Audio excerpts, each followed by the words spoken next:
Assalamualaikum warahmatullahi wabarakatuh. Kembali lagi ke channel Pak Guru Desa Jurnal.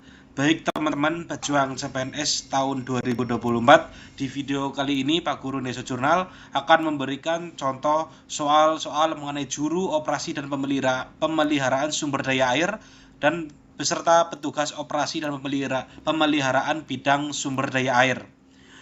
Contoh-contoh soal ini sudah dibuat secara kisi-kisi terbaru dari Permenpan RB tahun 2024, yaitu untuk kisi-kisi formasi untuk juru operasi dan pemeliharaan sumber daya air ada dua, yaitu mengenai kompetensi umum dan kompetensi khusus, di mana kompetensi umum adalah pengetahuan umum, peraturan, dan teori tentang pelaksanaan kegiatan operasi dan pemeliharaan sumber daya air.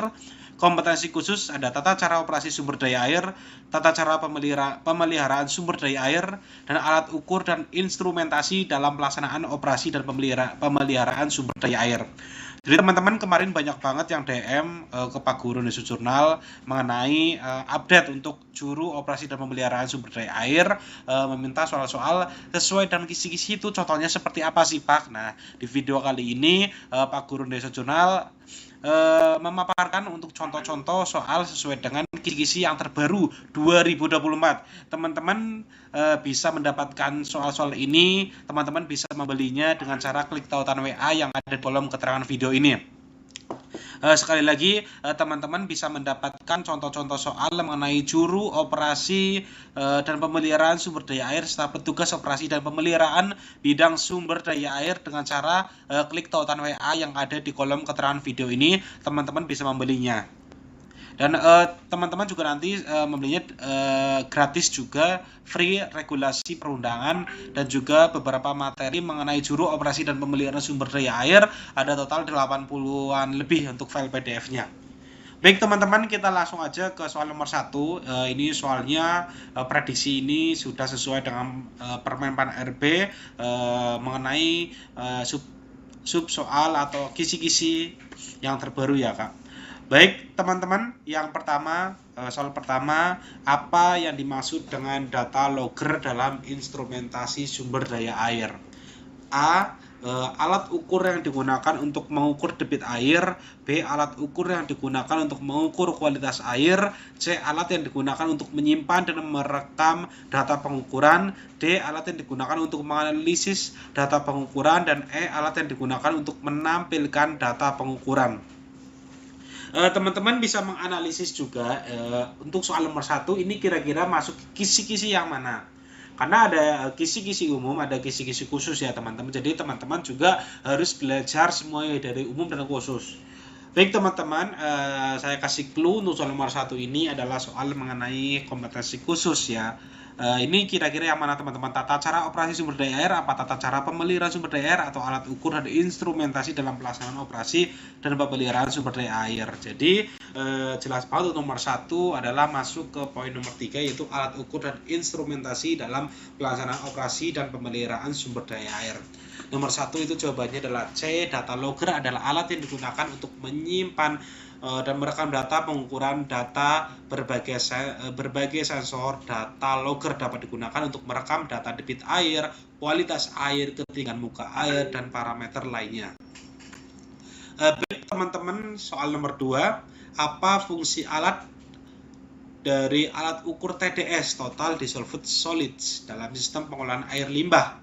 A. Untuk mengukur kadar garam dalam air. B. Mengukur suhu air. C. Mengukur tingkat kesamaan atau kebasahan air. D. Mengukur kadar oksigen terlarut dalam air. Dan E. Mengukur kekeruan air.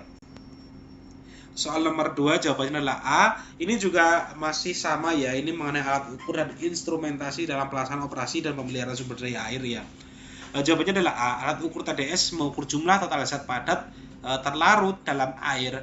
Zat padat terlarut ini dapat berupa garam, mineral, dan bahan organik. Pengukuran TDS penting untuk memantau kualitas air limbah dan memastikan bahwa air limbah yang dibuang ke lingkungan memenuhi standar. Teman-teman, saya ingatkan lagi, teman-teman bisa membelinya dengan cara klik tautan WA yang ada di kolom keterangan video ini. Teman-teman mendapatkan satu paket soal latihan berisi 542 file dan pembahasannya, kemudian gratis juga free sekali, ada 80-an lebih mengenai materi dan regulasi perundangan. Oh ya, untuk teman-teman, SKB itu soalnya diadopsi ya, atau berasal dari regulasi perundangan. Jadi teman-teman harus mempersiapkan jauh-jauh hari. Soal SKD kemarin kan sudah keluar ya teman-teman. Kalau enggak kita pasti bisa tahu pesaing kita nilainya berapa, kemudian bisa dilihat di live score ya teman-teman. Kira-kira kalau misal teman-teman langsung kira-kira teman-teman langsung masuk ke SKB nih, teman-teman langsung cari. Dan teman-teman jangan salah, langsung aja klik tautan WA yang ada di kolom keterangan ini, teman-teman langsung beli, kemudian langsung belajar. Karena teman-teman yang lain pun ingin mendapatkan seperti yang teman-teman inginkan ya. Semuanya berdoa supaya tahun ini bisa lolos menjadi CPNS. Tetapi bagaimana usaha kita untuk bisa sampai ke sana teman-teman. Jadi teman-teman harus langsung belajar jauh-jauh hari, belajar mempersiapkannya. Nah, di sini teman-teman sudah mendapatkan contoh. Saya rasa cuma di channel ini teman-teman bisa mendapatkan soal-soal yang mengenai sedang kisi-kisi ini ya. Teman-teman bisa mendapatkan soal-soal latihan mengenai juru operasi dan pemeliharaan sumber daya air ini hanya di channel ini ya teman-teman. Teman-teman langsung aja klik tautan WA yang ada di kolom keterangan video ini ya. Kita langsung aja teman-teman, karena ini banyak banget soalnya. Kita langsung aja ke soal nomor berapa ya teman-teman ya. Nomor 8 aja ya. Apa yang dimaksud dengan pemeliharaan rutin pada jaringan irigasi? Nah, kalau ini masuk ke kisi-kisi yang mengenai pemeliharaan tadi ya. Ini tata cara pemeliharaan sumber daya air. Ini ada di kompetensi khusus yang nomor 2 teman-teman. Apa yang dimaksud dengan pemeliharaan rutin pada jaringan irigasi? A. Perbaikan kerusakan yang terjadi pada jaringan irigasi. B. Penggantian komponen jaringan irigasi yang rusak. C. Pembersihan saluran dan bangunan dari sampah dan kotoran. D. Pembangunan baru jaring irigasi. Dan E. Penataan kembali jaring irigasi. Jawabannya adalah C. Pemeliharaan rutin pada jaring irigasi adalah kegiatan perawatan yang dilakukan secara terus-menerus untuk menjaga kondisi jaringan irigasi agar tetap berfungsi dengan baik. Kegiatan ini meliputi membersihkan saluran dan bangunan dari sampah dan kotoran, membersihkan saluran dan bangunan dari tanaman liar dan semak-semak, menutup lubang-lubang bocoran kecil di saluran atau bangunan, pemeliharaan bangunan air, pembersihan, pelumasan, dan pengecatan. Langsung aja kita loncat juga langsung ke soal nomor berapa ya? 14. Manakah dari tindakan berikut yang paling efektif untuk mencegah erosi tanah di daerah aliran sungai teman-teman? Ini masuk ke poin kisi-kisi nomor berapa teman-teman? Ini poin ke tata cara operasi sumber daya air. Jadi ini masuk ke kompetensi khusus yang nomor 1 teman-teman. Jawabannya nomor 14. Yang mana teman-teman? Yang jawabannya C ya, membangun bendungan di hulu sungai, membawa sampah plastik ke sungai, melakukan reboisasi di lereng bukit, dan menggunakan pupuk kimia di lahan pertanian, dan M. mencuci kendaraan di sungai. Jawabannya adalah C, reboisasi membantu menahan tanah dan mencegah erosi. Akar pohon menahan tanah sementara daun pohon menyerap air hujan dan mengurangi limpasan air yang dapat menyebabkan erosi. Teman-teman, cuma di channel ini teman-teman bisa mendapatkan contoh-contoh soal juru operasi dan pemeliharaan sumber daya air yang mengenai sesuai dengan kisi-kisi terbaru. Jadi teman-teman langsung aja klik tautan WA, teman-teman langsung beli, teman-teman langsung belajar, teman-teman harus sukses. Oke teman-teman, kita langsung aja ke soal terakhir aja ya, karena ini banyak banget, lama banget ya teman-teman. Kita langsung aja ke soal terakhir aja ya teman-teman. Banyak banget ya teman-teman ya, ada 500 berapa ini, 542 ya teman-teman. Tuh banyak banget, teman-teman bisa membelinya dengan cara klik tautan WA yang ada di kolom keterangan video ini. Soal nomor ini aja, nomor 541 dulu, baru 542. 541 ini masuk ke ini ya teman-teman, kisi-kisi yang khusus. Yang pertama ya, alat ukur apa yang digunakan untuk mengukur ketinggian muka air secara otomatis? Anemometer, barometer, water level gauge, rain gauge, dan turbidity meter. Jawabannya C ya, water level gauge adalah alat ukur yang digunakan untuk mengukur ketinggian muka air. Ada water level gauge manual dan otomatis yang dapat merekam data secara berkala atau kontinu. Oh ya teman-teman, saya kasih contoh juga yang ini mengenai contoh-contoh soal umum. Ini ada pengetahuan umum, peraturan tentang pelaksanaan kegiatan operasi dan sumber daya air. Ini adalah untuk kisi-kisi umum. Adalah teman-teman juga bisa namanya belajar mengenai materi-materi, kemudian regulasi dengan umum. Kalau umum itu lebih kayak misalkan materi tentang sungai, materi tentang rawa, materi tentang embung gitu, itu namanya materi umum ya, ada kok. Saya kasih contoh aja ya teman-teman untuk yang umum ya. Oh ya teman-teman, jangan lupa teman-teman juga bisa membelinya dengan cara klik tautan WA yang ada di kolom komentar video ini teman-teman. Untuk yang umum itu soalnya seperti apa ya. Nah ini teman-teman, soal yang umum ini seperti ini ya. Ini tentang pantai ya, karena sumber daya air itu materi tentang pantai juga itu masuknya ke sumber daya air, tapi ini ke materi yang umum ya teman-teman, karena kita nggak tahu soal ujian nanti yang keluar seperti apa, karena itu memang rahasia dari Panselnas. Tapi usaha kita adalah belajar semaksimal mungkin untuk mendapatkan apa yang kita inginkan secara maksimal juga. Kita harus belajar dari yang materi umum sampai dengan materi khusus. Kemudian yang materi umum itu ya banyak yang saya sampaikan tadi, ada yang tentang sungai, rawa, bendungan, embung, pantai dan lain-lain ya. Jadi ini untuk materi khususnya teman-teman juga harus belajar ya. Teman-teman belinya dengan cara klik tautan yang di kolom keterangan video ini teman-teman. Ini contohnya adalah yang ini tentang pantai tuh, itu adalah umum nih. Ini juga umum juga nih, tentang pantai juga. Nah, danau krater terbentuk melalui A. Aktivitas tektonik, B. Proses sedimentasi, C. Letusan gunung berapi, D. Pengaruh gletser, dan E. Ledakan bom. Ini adalah soal-soal umum ya. Jawabannya adalah C. Danau krater terbentuk ketika gunung berapi meletus dan membentuk kawah atau kaldera. Kaldera tersebut kemudian terisi air hujan atau air sungai yang membentuk danau. Teman-teman, mungkin itu saja video yang dapat saya bikin. Teman-teman bisa membelinya dengan cara klik tautan WA. Teman-teman bisa mendapatkan satu file PDF isi 542 soal pembahasan dan juga free regulasi perundangan dan materi sebanyak 80-an lebih soal file-file yang teman-teman bisa dapatkan. Baik, wassalamualaikum warahmatullahi wabarakatuh. Sukses selalu teman-teman. Wassalamualaikum warahmatullahi wabarakatuh. Jangan lupa subscribe channelnya Pak Guru Indonesia Jurnal. Terima kasih. Assalamualaikum warahmatullahi wabarakatuh. Kembali lagi ke channel Pak Guru Indonesia Jurnal. Baik teman-teman pejuang CPNS tahun 2024, di video kali ini Pak Guru Indonesia Jurnal akan memberikan contoh soal-soal mengenai juru operasi dan pemeliharaan sumber daya air dan beserta petugas operasi dan pemeliharaan bidang sumber daya air. Contoh-contoh soal ini sudah dibuat secara kisi-kisi terbaru dari Permenpan RB tahun 2024, yaitu untuk kisi-kisi formasi untuk juru operasi dan pemeliharaan sumber daya air ada dua, yaitu mengenai kompetensi umum dan kompetensi khusus, di mana kompetensi umum adalah pengetahuan umum, peraturan dan teori tentang pelaksanaan kegiatan operasi dan pemeliharaan sumber daya air. Kompetensi khusus ada tata cara operasi sumber daya air, tata cara pemeliharaan sumber daya air, dan alat ukur dan instrumentasi dalam pelaksanaan operasi dan pemeliharaan sumber daya air. Jadi teman-teman kemarin banyak banget yang DM ke Pak Guru Indonesia Jurnal mengenai update untuk juru operasi dan pemeliharaan sumber daya air, meminta soal-soal sesuai dan kisi-kisi itu contohnya seperti apa sih Pak. Nah di video kali ini Pak Guru Indonesia Jurnal memaparkan untuk contoh-contoh soal sesuai dengan kisi-kisi yang terbaru 2024. Teman-teman bisa mendapatkan soal-soal ini, teman-teman bisa membelinya dengan cara klik tautan WA yang ada di kolom keterangan video ini.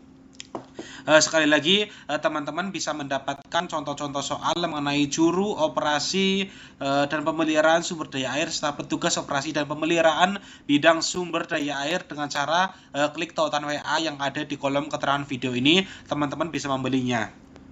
Dan teman-teman juga nanti membelinya gratis juga, free regulasi perundangan dan juga beberapa materi mengenai juru operasi dan pemeliharaan sumber daya air.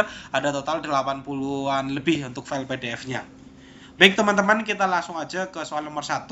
Ini soalnya prediksi ini sudah sesuai dengan Permenpan RB mengenai sub soal atau kisi-kisi yang terbaru ya Kak. Baik teman-teman, yang pertama soal pertama, apa yang dimaksud dengan data logger dalam instrumentasi sumber daya air? A. Alat ukur yang digunakan untuk mengukur debit air.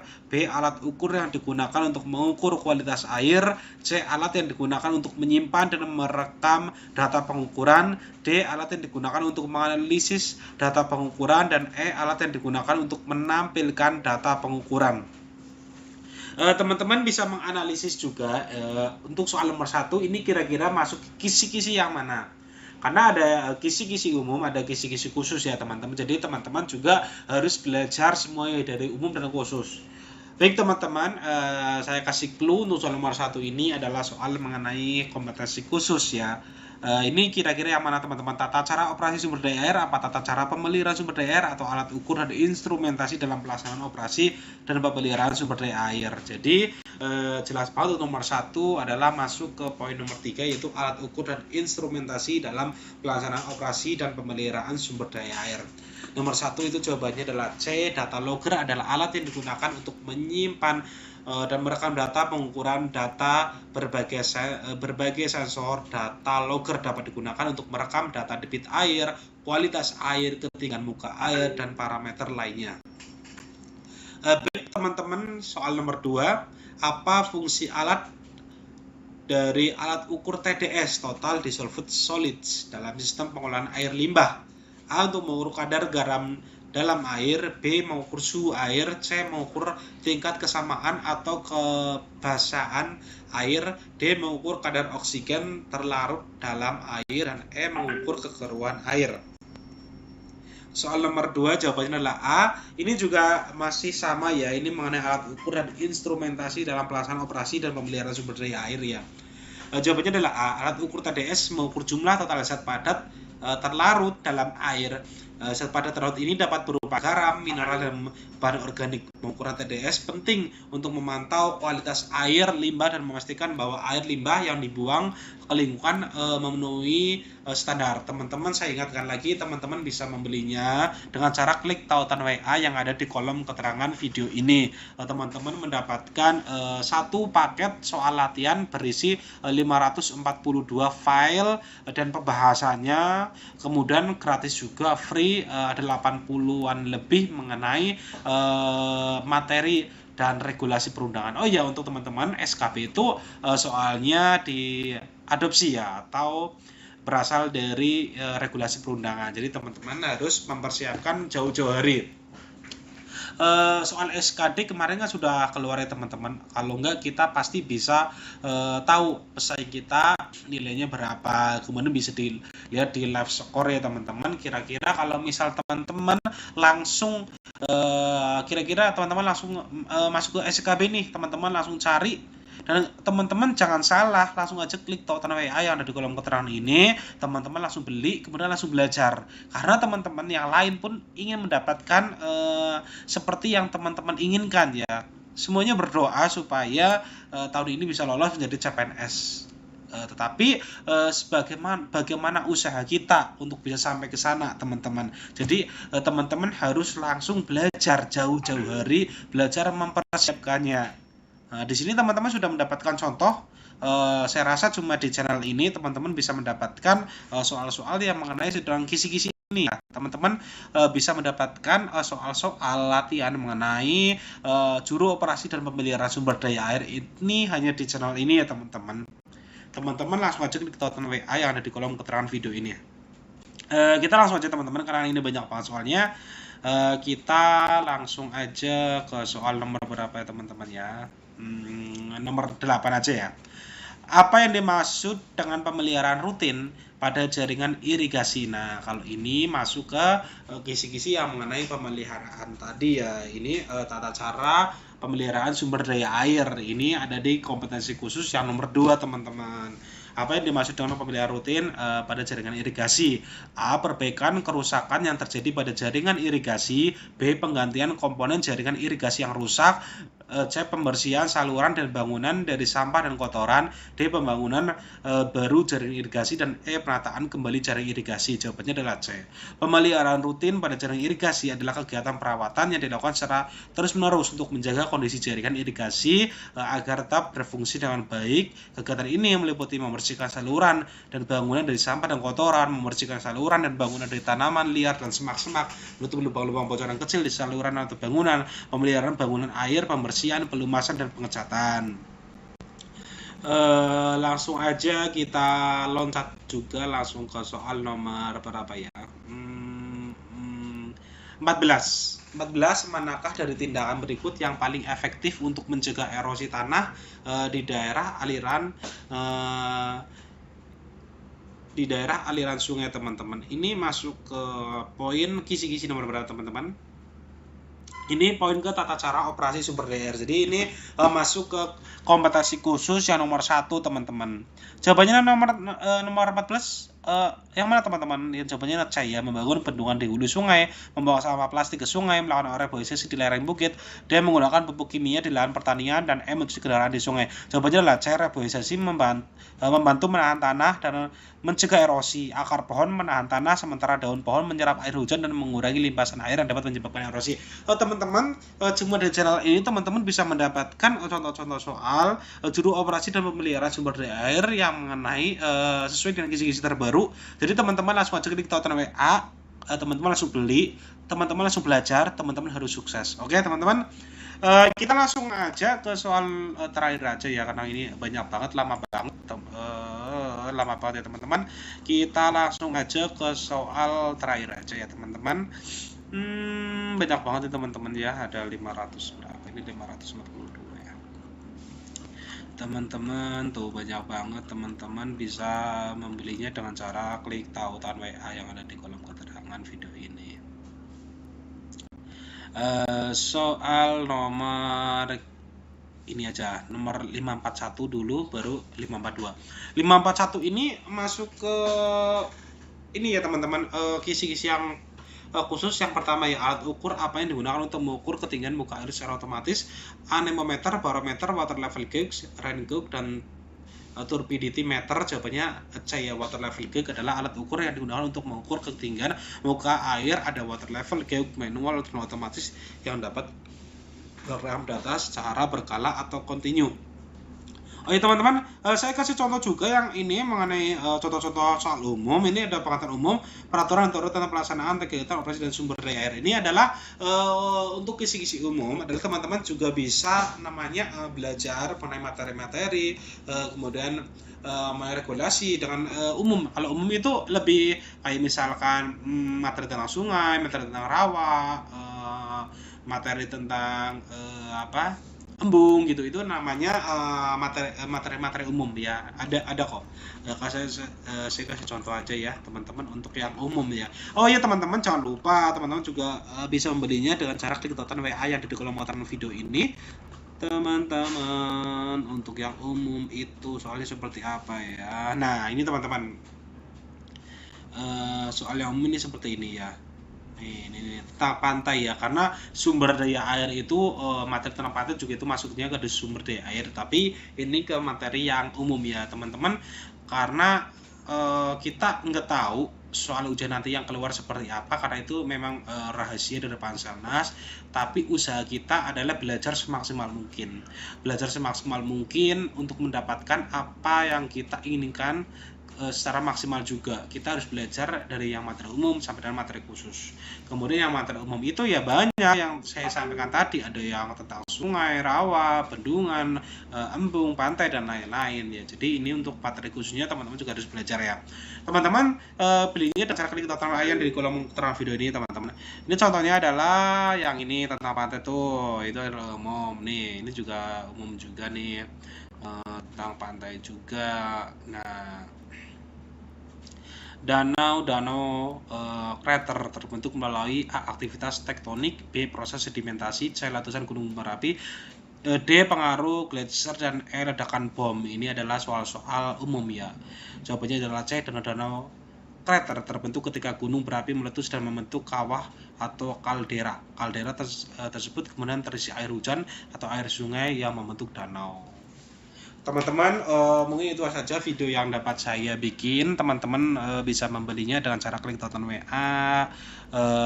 Teman-teman bisa mendapatkan satu file PDF isi 542 soal pembahasan dan juga free regulasi perundangan dan materi sebanyak 80-an lebih soal file-file yang teman-teman bisa dapatkan. Baik, wassalamualaikum warahmatullahi wabarakatuh. Sukses selalu teman-teman. Wassalamualaikum warahmatullahi wabarakatuh. Jangan lupa subscribe channelnya Pak Guru Indonesia Jurnal. Terima kasih.